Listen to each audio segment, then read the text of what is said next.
This is KTVO's Good Morning Heartland.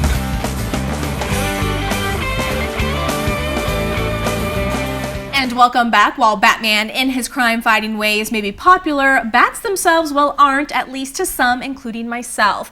Some occur statewide and some only regionally. A number are year-round residents, but others are here seasonally, and sometimes we find them inside our homes. So what should we do if we do encounter one? Well, Kevin Powell with the Missouri Department of Conservation is here this morning to fill us in on that. How are you doing today? I'm doing real good. Good morning. Good morning. So roughly how many species of bats are here in Missouri?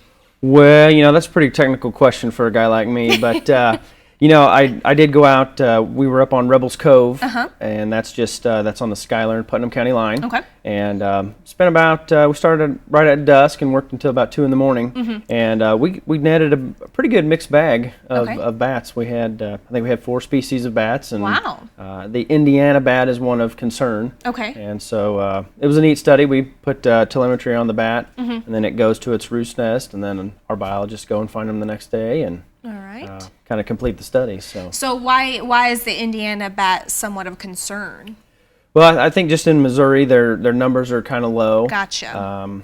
And then some of their roosts are hard to find. Okay, so that's just one of the studies that you guys conduct. What are some concerns that we need to keep in mind? Are there some that are dangerous to us if we get bitten by one or anything like that? Well, that's one thing I wanted to bring up is that bats aren't really the rabid bloodsuckers that we see in movies. Sure. If you've seen Indiana Jones or Crocodile Dundee, they've got the great big giant bats, and I think with just some couple of safety concerns, the bats are they're a tremendous benefit to our environment and us.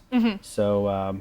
No, there's you want to have gloves on if you have to handle them. I brought a couple of tools that I might suggest and a couple that you might not.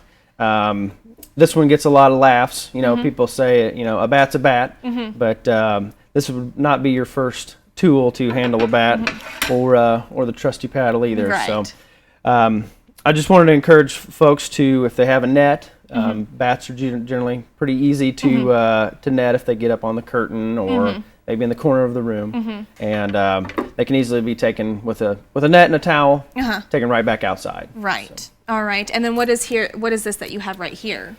Well, if you suspect you do have some bats in the house, there's a couple of ways to exclude them from your house, and we generally recommend late July or the first part of August. Okay. The bats are their pups are just now starting to leave and go out on their own. So you want to use some net or some mesh wire. Put those behind vents. If you have some cracked seal, you can do that sort of thing. You want to wait till the evening once they leave and the pups are gone.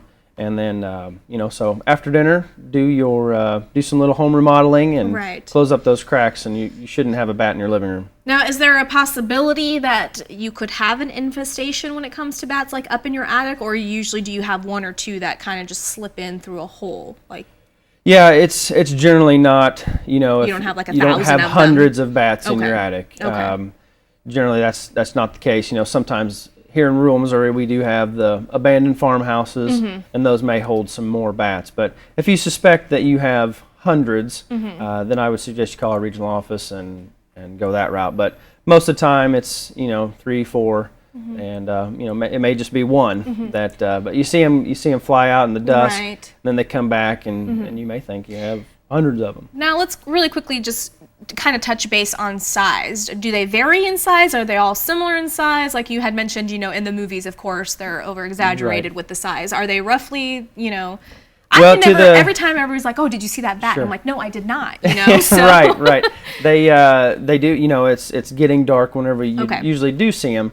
But no, they're all generally about the same size. I mean, if you were to really break it down, and you had your keys there to tell which ones, then you might be able to tell a little difference. But kind of to a novice bat guy like me, you see one go across the skyline, it's, you can tell it's a bat, but when it comes to IDing it. But I'm a little better at birds, but Okay. not bats. So much. speaking of summertime, you said that now is the time that we might start seeing them, but there's other species that we might be seeing this time of year as well, Sure, right? we're getting into the summer. I was watching the weather spot. It sounds like it's going to be a great weekend to be out. So, at our regional office, we do have some other materials. Kind of the Nature's Night Shift there. You can come by our regional office and learn a bit more about owls. Yeah, and that actually has like a little. The Missouri cave system is pretty interesting too. If you're looking for that summer vacation, you might come across some.